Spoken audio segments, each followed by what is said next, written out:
ರಾಜ್ಯದಲ್ಲಿ 2 by election ಇದೆ. ಅದರಲ್ಲೂ ಎರಡೂ ಕೂಡ ನಮಗೆ ಭಾಳಷ್ಟು ಪ್ರತಿಷ್ಠೆ ಕಣಗಳಾಗಿದ್ದಾವೆ. ಮುಂಬರುವಂಥ ತಾಲೂಕ್ ಪಂಚಾಯತ್, ಜಿಲ್ಲಾ ಪಂಚಾಯತ್ ಮತ್ತು ಗ್ರಾಮ ಪಂಚಾಯಿತಿ, ನಮಗೆ ಬ್ಯಾಂಗ್ಳೂರಿನಲ್ಲಿರುವಂಥ ಎಲ್ಲ ಈಗ ಗ್ರೇಟರ್ ಬ್ಯಾಂಗ್ಳೂರು 28 ಇಲೆಕ್ಷನು, ಇದೆಲ್ಲ ಚುನಾವಣೆಯನ್ನು ತಲೆಯಲ್ಲಿಟ್ಕೊಂಡು ವಿನ್ನಿಂಗ್ ಈಸ್ ದ ಕ್ರೈಟೀರಿಯಾ. ಎಲ್ಲ ಸಮುದಾಯ, ಎಲ್ಲ ಸಮಾಜದವರನ್ನು ವಿಶ್ವಾಸಕ್ಕೆ ತೆಗೆದುಕೊಂಡು winning is the criteria. High command ಯಾರಿಗೆ ಕೊಡುತ್ತೆ ಅವ್ರನ್ನ ನಾವು ಎಲ್ಲರೂ ಕೂಡಿ ಕೆಲಸ ಮಾಡೋಣ ಅಂತ ಇದು ಸಭೆಯಲ್ಲಿ ತೀರ್ಮಾನ. ಸುಮಾರು 8 ಹೆಸರುಗಳು ಸಭೆಯಲ್ಲಿ ಚರ್ಚೆ ಆಗಿದ್ದಾವೆ. ಎಲ್ಲ ಸಮಾಜದವರು, ಧರ್ಮದವರು ಕೂಡ, ಯಾಕಂದರೆ ಬೈ ಎಲೆಕ್ಷನ್ ಅಂತಂದರೆ ಎಲ್ಲರೂ ಕೂಡ ಉತ್ಸುಕತೆ ಸರ್ಕಾರ ಇದೆ.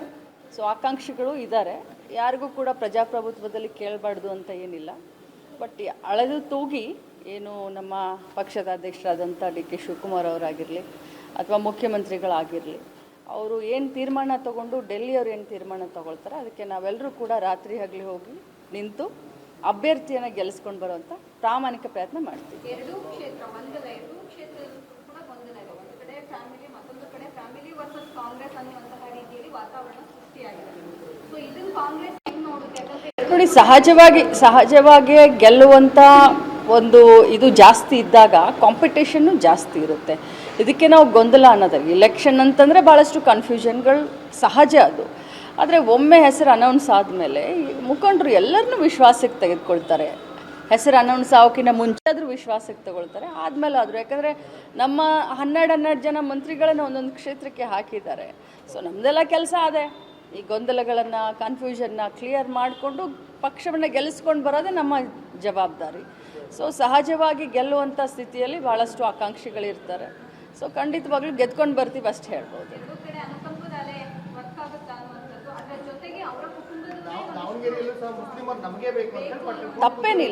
ತಪ್ಪೇನಿಲ್ಲ.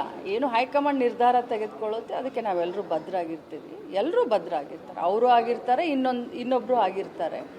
ಕೇಳೋದ್ರಲ್ಲಿ ತಪ್ಪೇನಿಲ್ಲ. ರಾಜ್ಯದಲ್ಲಿ 2 ಬೈ ಎಲೆಕ್ಷನ್ ಇದೆ. ಅದರಲ್ಲೂ ಎರಡೂ ಕೂಡ ನಮಗೆ ಭಾಳಷ್ಟು ಪ್ರತಿಷ್ಠೆ ಕಣಗಳಾಗಿದ್ದಾವೆ.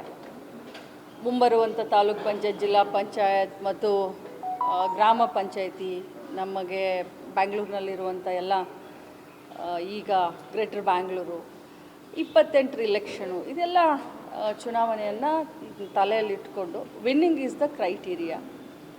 ಎಲ್ಲ ಸಮುದಾಯ, ಎಲ್ಲ ಸಮಾಜದವರನ್ನು ವಿಶ್ವಾಸಕ್ಕೆ ತೆಗೆದುಕೊಂಡು winning is the criteria. High command ಯಾರಿಗೆ ಕೊಡುತ್ತೆ ಅವ್ರನ್ನ ನಾವು ಎಲ್ಲರೂ ಕೂಡಿ ಕೆಲಸ ಮಾಡೋಣ ಅಂತ ಇದು ಸಭೆಯಲ್ಲಿ ತೀರ್ಮಾನ. ಸುಮಾರು 8 ಹೆಸರುಗಳು ಸಭೆಯಲ್ಲಿ ಚರ್ಚೆ ಆಗಿದ್ದಾವೆ. ಎಲ್ಲ ಸಮಾಜದವರು, ಧರ್ಮದವರು ಕೂಡ, ಯಾಕಂದರೆ ಬೈ ಎಲೆಕ್ಷನ್ ಅಂತಂದರೆ ಎಲ್ಲರೂ ಕೂಡ ಉತ್ಸುಕತೆ ಸರ್ಕಾರ ಇದೆ. ಸೊ ಆಕಾಂಕ್ಷಿಗಳು ಇದ್ದಾರೆ. ಯಾರಿಗೂ ಕೂಡ ಪ್ರಜಾಪ್ರಭುತ್ವದಲ್ಲಿ ಕೇಳಬಾರ್ದು ಅಂತ ಏನಿಲ್ಲ. ಬಟ್ ಅಳೆದು ತೂಗಿ ಏನು ನಮ್ಮ ಪಕ್ಷದ ಅಧ್ಯಕ್ಷರಾದಂಥ ಡಿ.ಕೆ. ಶಿವಕುಮಾರ್ ಅವರಾಗಿರಲಿ ಅಥವಾ ಮುಖ್ಯಮಂತ್ರಿಗಳಾಗಿರಲಿ, ಅವರು ಏನು ತೀರ್ಮಾನ ತೊಗೊಂಡು ಡೆಲ್ಲಿಯವರು ಏನು ತೀರ್ಮಾನ ತೊಗೊಳ್ತಾರೆ ಅದಕ್ಕೆ ನಾವೆಲ್ಲರೂ ಕೂಡ ರಾತ್ರಿ ಹಗಲಿ ಹೋಗಿ ನಿಂತು ಅಭ್ಯರ್ಥಿಯನ್ನು ಗೆಲ್ಲಿಸ್ಕೊಂಡು ಬರುವಂಥ ಪ್ರಾಮಾಣಿಕ ಪ್ರಯತ್ನ ಮಾಡ್ತೀವಿ. ಎರಡೂ ಕ್ಷೇತ್ರ ಕೂಡ ಗೊಂದಲ ಇದೆ. ಒಂದು ಕಡೆ ಫ್ಯಾಮಿಲಿ, ಮತ್ತೊಂದು ಕಡೆ ಫ್ಯಾಮಿಲಿ ವರ್ಸಸ್ ಕಾಂಗ್ರೆಸ್ ಅನ್ನುವಂತಹ ರೀತಿಯಲ್ಲಿ ವಾತಾವರಣ ಸೃಷ್ಟಿಯಾಗಿದೆ. ಸೊ ಇದನ್ನು ಕಾಂಗ್ರೆಸ್ ಹೆಂಗೆ ನೋಡುತ್ತೆ? ನೋಡಿ, ಸಹಜವಾಗಿ ಗೆಲ್ಲುವಂಥ ಒಂದು ಇದು ಜಾಸ್ತಿ ಇದ್ದಾಗ ಕಾಂಪಿಟೇಷನ್ನು ಜಾಸ್ತಿ ಇರುತ್ತೆ. ಇದಕ್ಕೆ ನಾವು ಗೊಂದಲ ಅನ್ನೋದಾಗಿ ಎಲೆಕ್ಷನ್ ಅಂತಂದರೆ ಭಾಳಷ್ಟು ಕನ್ಫ್ಯೂಷನ್ಗಳು ಸಹಜ ಅದು. ಆದರೆ ಒಮ್ಮೆ ಹೆಸರು ಅನೌನ್ಸ್ ಆದಮೇಲೆ ಮುಖಂಡರು ಎಲ್ಲರನ್ನೂ ವಿಶ್ವಾಸಕ್ಕೆ ತೆಗೆದುಕೊಳ್ತಾರೆ. ಹೆಸರು ಅನೌನ್ಸ್ ಆಗೋಕ್ಕಿಂತ ಮುಂಚೆ ಆದರೂ ವಿಶ್ವಾಸಕ್ಕೆ ತಗೊಳ್ತಾರೆ, ಆದಮೇಲೆ ಆದರೂ. ಯಾಕಂದರೆ ನಮ್ಮ 12 ಜನ ಮಂತ್ರಿಗಳನ್ನು ಒಂದೊಂದು ಕ್ಷೇತ್ರಕ್ಕೆ ಹಾಕಿದ್ದಾರೆ. ಸೊ ನಮ್ಮದೆಲ್ಲ ಕೆಲಸ ಅದೇ, ಈ ಗೊಂದಲಗಳನ್ನು, ಕನ್ಫ್ಯೂಷನ್ನ ಕ್ಲಿಯರ್ ಮಾಡಿಕೊಂಡು ಪಕ್ಷವನ್ನು ಗೆಲ್ಲಿಸ್ಕೊಂಡು ಬರೋದೇ ನಮ್ಮ ಜವಾಬ್ದಾರಿ. ಸೊ ಸಹಜವಾಗಿ ಗೆಲ್ಲುವಂಥ ಸ್ಥಿತಿಯಲ್ಲಿ ಭಾಳಷ್ಟು ಆಕಾಂಕ್ಷಿಗಳಿರ್ತಾರೆ. ಸೊ ಖಂಡಿತವಾಗ್ಲೂ ಗೆದ್ಕೊಂಡು ಬರ್ತೀವಿ ಅಷ್ಟು ಹೇಳ್ಬೋದು.